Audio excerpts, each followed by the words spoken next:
قبل ما نبدأ الفيلم الأسواني بيصب على اخواته وبقول لكم كل اللي عندكم واللي جايكم تاني بفضل رب الكون. عشان كده جاي لكم فيلم دمار، فيلم جبار وكفايه كده عشان ما اطولش عليكم، وشد فرامل هنا عشان هيبتدي فيلمنا. وقبل ما نبدأ صلي على النبي. يبدأ الفيلم بالأميرال نوبل بعد ما يكون رجع من الموت وبيخرجوه من الشرنقة وبيسأل هو فين، وبيجاوبوا قائد السفينة كاسيوس إن هو على سفينته. والأميرال نوبل بيقول لكاسيوس إن هي قاعدة في القرية فيلدت، وبيسأله هي مين دي، بيقول له كورة. ومن الناحية التانية في ست محاربين بيكونوا وصلوا القرية، وفي جندي بيكلم قائد السفينة كاسيوس بيقول ان اهل البلد بيلوموا المحصول بتاع الجمح.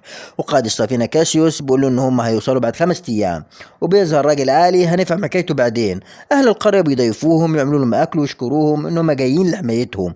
وبتظهر كورة وبتقول لهم ان هي قتلت الامير نوبل، وبتكون فرحانة. بس الحلم ما بيكملش يا صاحبي، عشان بتعرف ان هو ما ماتش فبتزعل جدا. وتايتوس واحد من الست محاربين اللي وصلوا القرية بيحمسوا اهل البلد عشان يلموا المحصول في 3 ايام ويقدروا يساوموا العدو.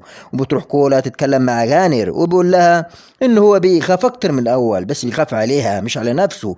وكورا بتحكي له ان هي سمعت كلام باليسيروس في ان هي تقتل بنت الملك، وبعدين باليسيروس بيتهمها بالخيانه وان هي قتلت بنت الاسره الملكيه، فبتهرب منهم. وتاني يوم بيقوموا اهل البلد عشان يلموا المحصول زي ما اتفقوا في 3 ايام، وبيحملوه على العربيات. والامير النوبل بيزعم على العساكر، فبينزل له كاسيوس قائد السفينه، وبيكون الامير ماسك واحد من العساكر وبيقول لهم ان هو استعاد قوته. واهل البلد بيلموا المحصول، ففي طفل بيلعب مع نمسيس وبتكون تبع المحاربين الستة اللي جايين ينقذوا القرية.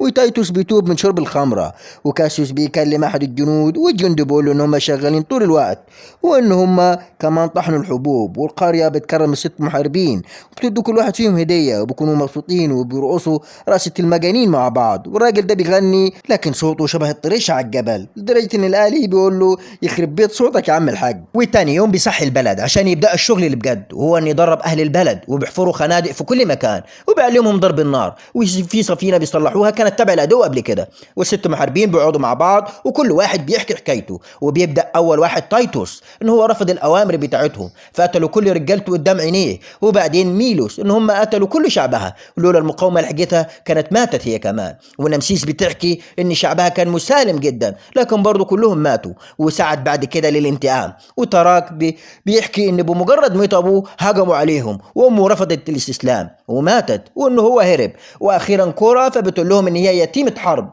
وبتسكت. وتيتوس بيبص عليها عشان ما بتكونش هي دي كل الحقيقة، وبيرفع كاسه وبيحييهم. وتراك بيبص عليه وبيضحك. وبتروح كورا عشان تخبي السفينة اللي اخدوها من العدو قبل كده، وبتقابل الراجل الاهلي جيمس وبتسلم عليه، وبتقول له ان هما الاثنين شبه بعض في القتال. وبيقول لها ان هي مش هتقدر تفوز على الاميرال نوبل، وان هي داخله معركه خسرانه خسرانه.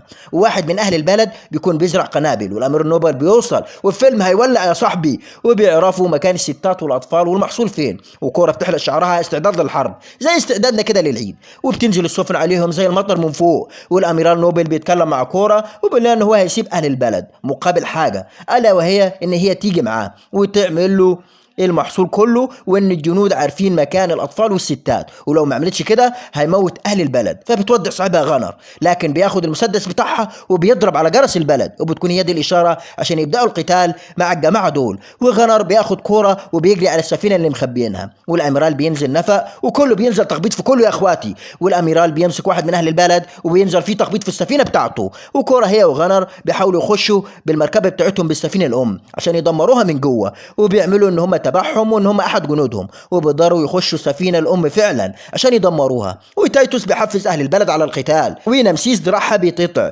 هي وبتقاتل. والاميرال بيكون غاضب جدا من اللي بيحصل، وتيتوس بيضرب فيهم بكل قوته. وكورا وغنر بيكونوا لابسين هدوم الجنود بتاعتهم وعاملين مصابين. ونمسيس بتكون بتموت، وفي طفل كده بيجري عليها وبتقول له ان هو شجاع عشان ما خافش منهم، وبيزعل جدا عليها عشان بتكون بتموت.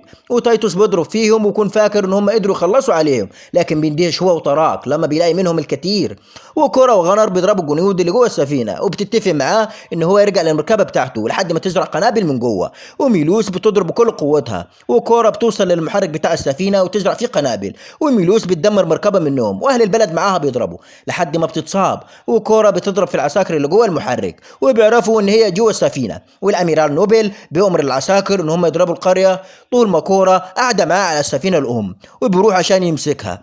وكورة بتحاول توصل للمركبة بتاعتها عشان تهرب، وتراك بيلحق ميلوس وبيكونوا عارفين ان هما ميتين، فبيقوموا يخبطوا فيهم ويا روح ما بعدك روح. لكن بيظهر مين؟ قول لي مين يا صاحبي؟ الراجل الآلي جيمس اللي بيخبط فيهم اهو جالكو اللي هيشلوحكو، وبينزل فيهم ضرب زي الحصادة. وتايتوس بيكون مش مصدق اللي بيحصل، انهم قتلوا كل الجنود، والجنود اللي على السفينة بيدوروا على كورة، وبتظهر مرة واحدة وبتضرب فيهم وبتخلص عليهم وتجري، وبيكونوا خلاص هيضربوا القرية من فوق. لكن هيات يحصل كده يا صاحبي، وكورة بتربط شريط على دراعها، وغنر بيبص لها، ومرة واحدة القنبلة اللي هي زرعاها في السفينة الأم بتضرب، وتايتوس بيقول دي أكيد كورة ما يجيبها إلا نسوانها بصحيح. وكورة بيدور ما بينها قتال مميت ما بين الأميرال نوبل وما بينها، وبينزلوا تلطيش في بعض وضرب في بعض، والسفينة بيكون خلاص هتقع، والأميرال نوبل بيكون خلاص هيخلص عليها. لكن كورة بيلحقها غنر، وبيركبوا السفينة بتاعتهم وبيطوروا بيها. لكن بتحصل حاجة غريبة جدا، غانر بيكون اتصاب، والمقاومة